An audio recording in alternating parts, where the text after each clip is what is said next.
She an angel. Are we ready? Yeah, you're right. Alright, good I'm Danielle. I also go by Yell. I'm from Mount Vernon, New York, and I'm 31. Is that a good intro? That's great. Okay. You're doing great. How old were you when you had your first period? I want to say 8 or 9, and yeah, I was 8 or 9 in elementary school. So it was really shocking. Like, I remember I thought I had gotten it, and I was in the bathroom with a bunch of my friends, who were like my friends, but also kind of mean girls, and like we were all comparing like when we were getting our period. I was like, I think I got it. I think it was just a doo-doo stain, but so. But then, like, not that long after, I woke up one morning, my stomach hurt, and I went to the bathroom, pulled my pants down, and there was like a rusty stain on my underwear. And I called my mom, and I was like, Mom, you know, something's going on. And she came in, she like just looked down, and she goes, wow. And I was like, I think I got my period. And she's like, okay, well, here's a pad. I have to get ready for work. And, you know, that was like the talk. And it wasn't long after that like things started to sort of spiral out of control. Like I was like around 6th grade, like my cramps kept getting worse. Like I think with the more I developed, and I remember passing out in class. I passed out in class, and I remember like I was going to a Catholic school in New Rochelle at the time, and we had to wear these uniforms, these like really ugly brown and green plaid skirts, and I remember like the nun coming up and lifting my legs up so like the blood could like rush back to my head, and like my skirt kind of like coming up, and I wasn't conscious, but like I felt like people could smell me, and I felt like a lot of shame with, you know, this like what was happening to me, like what were people thinking of me, you know, is there something wrong, da da da. So my grandpa came and got me, and he was like, it's okay, and like that was sort of the start of my journey with my period.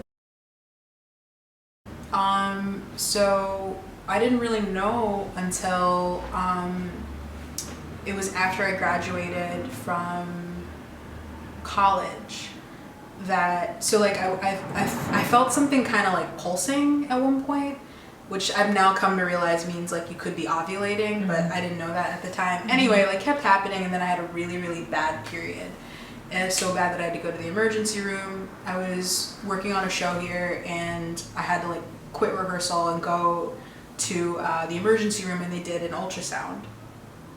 And I didn't think anything was wrong. They were like, you have a teeny tiny little fibroid in your uterus, and that might be the cause of why you passed out today. And I was like, fibroid? What does that mean? Like, and they're like, it's like a benign tumor in your uterus, and it can cause pain. Don't worry about it, like just take meds, you know, take Tylenol or something. And then that was sort of it. And then in recent years, when I moved back to New York in 2017, I had another really painful period where to the point where like I was passed out on the on the subway platform, and it was just like too much. Like every, you know, just when you think like you've gotten a good handle on things, it sort of spirals out of control. So like I passed out, they did another ultrasound, and they found like more fibroids on the outside and on the inside, and the one tiny one on the inside of the uterus was still there, but like 3 had grown on the outside. I was sent to a specialist. They recommended that I get a myomectomy. I think it's what it's called, like a myomectomy. And I was gonna do the surgery, and then like realized I don't want to be cut into. If I decide to have children, I don't want the way I give birth to be affected. I don't want a C-section, so I decided not to get it.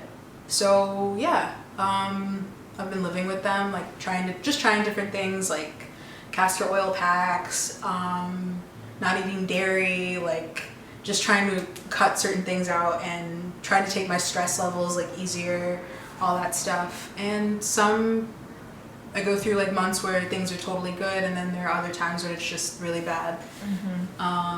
So yeah, I don't know if that answers your question. Yeah, it does. Okay. Were you ever put on birth control? You want to talk more? You want to talk more about that? Yeah. can't believe I forgot about that. What happened? So, very painful periods.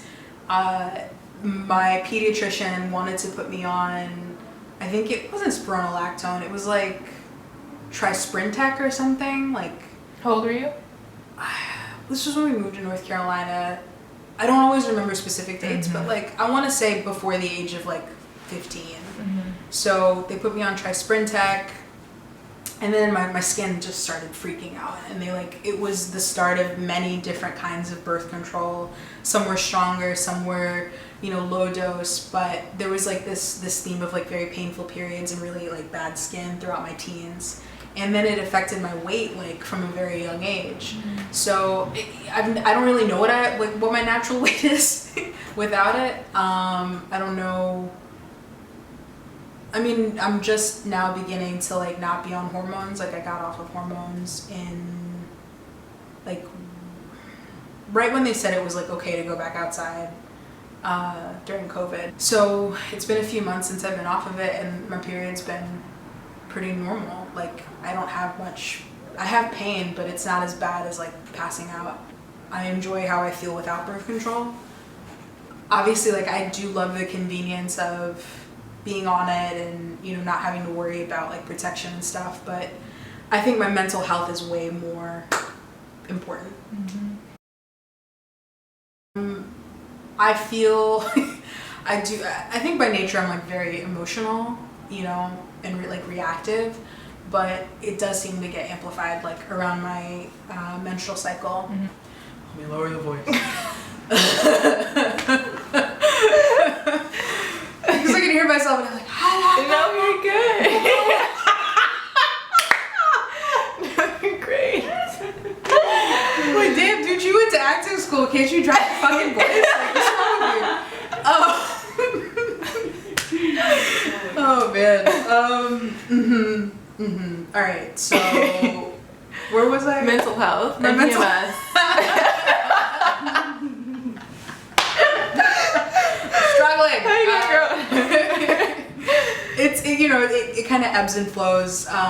This most recent period, I was definitely in my feelings, like, but I got a weed pen, so things are a little bit better. Hey. Yeah. So, but I think like my mental health, because I do think it was affected by being on birth control during my teenage years and like my early 20s.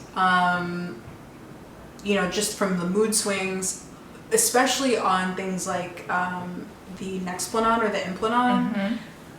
Man, God bless whoever I was dating during that time, because I would just fly off the handle and like, just become really moody all of a sudden, and like that's not.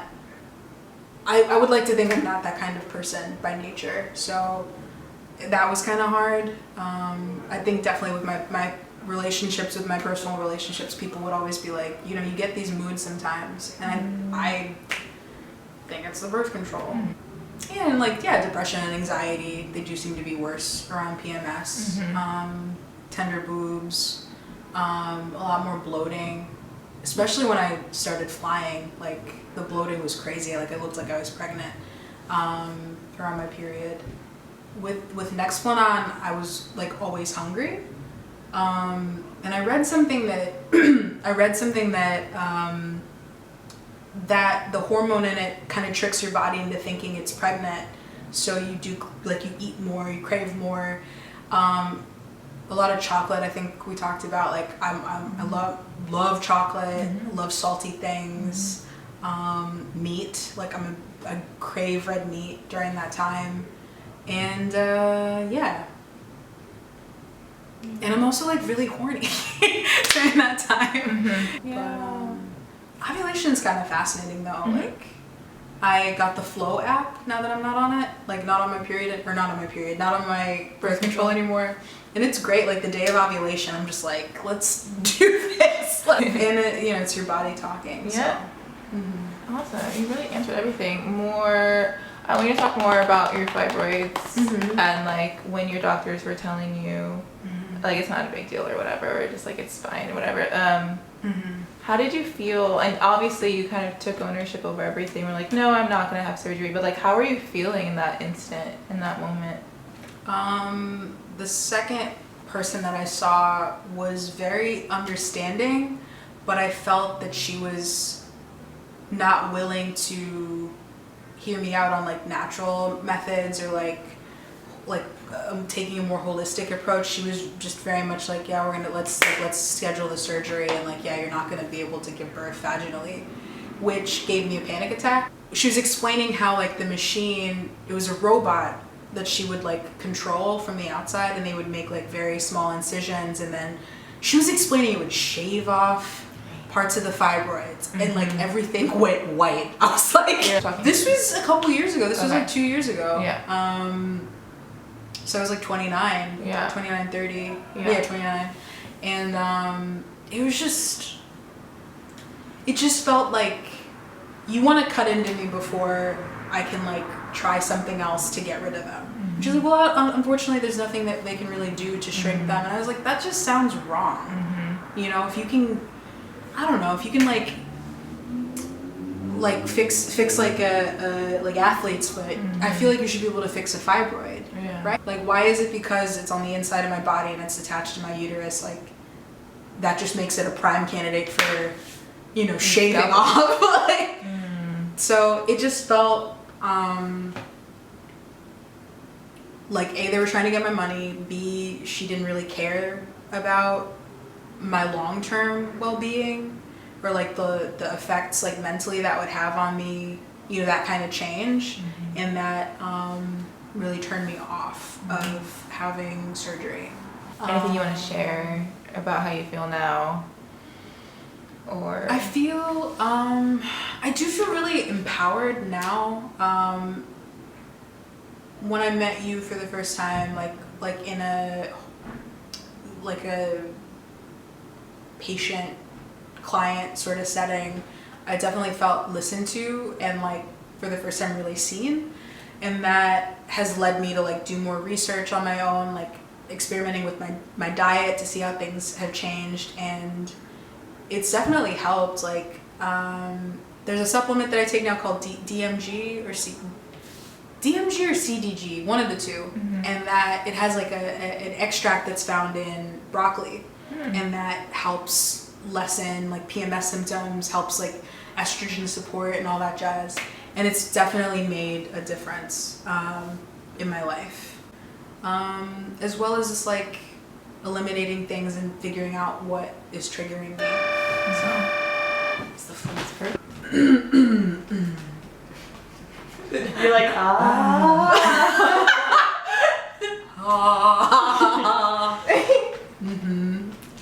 I don't know what is going on. Not your body. Perfect. like That was the best. That was the best Not Your Body Yeah. that we've seen today. Yeah. Thanks, some classically trained. Yeah.